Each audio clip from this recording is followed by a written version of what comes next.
You're overreacting. Can't you take a joke? Can you calm down? Heard any of these before?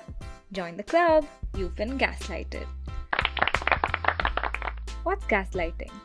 Gaslighting is a form of manipulation that makes someone doubt their own beliefs and stance while being made to believe that they are being unreasonable. It's frequently used as a tool to make someone feel like their concerns are invalid. As one begins to lack confidence in their own thoughts, gaslighting proves to be an effective means of silencing people and the issues they face. Let's identify some common types of gaslighting used against those who challenge the status quo. Number 1. Tone policing.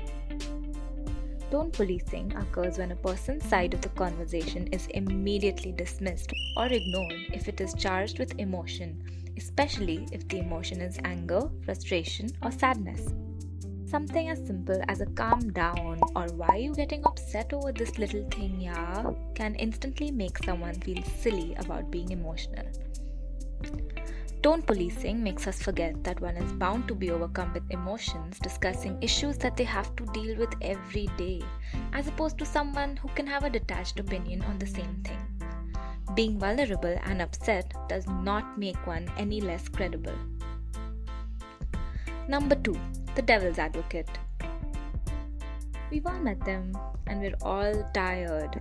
The devil's advocate, irrespective of whether or not their beliefs match with ours, are lovers of debate.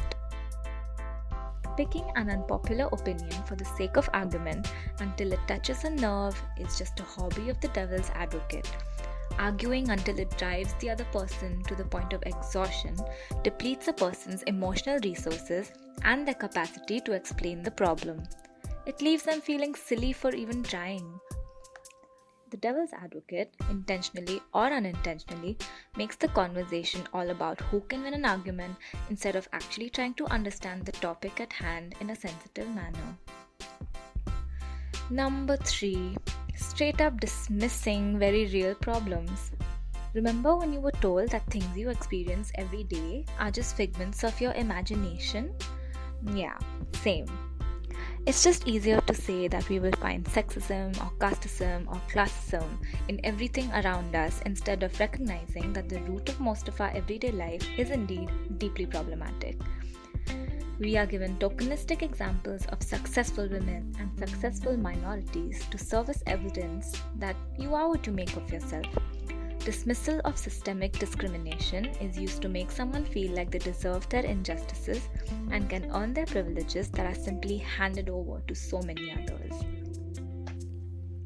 Being gaslighted leaves one tired, doubtful of oneself, and devoid of any motivation to strike up an important conversation again.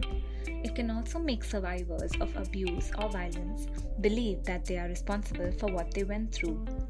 However, we must maintain our strength and keep discussing issues that must no longer remain unaddressed.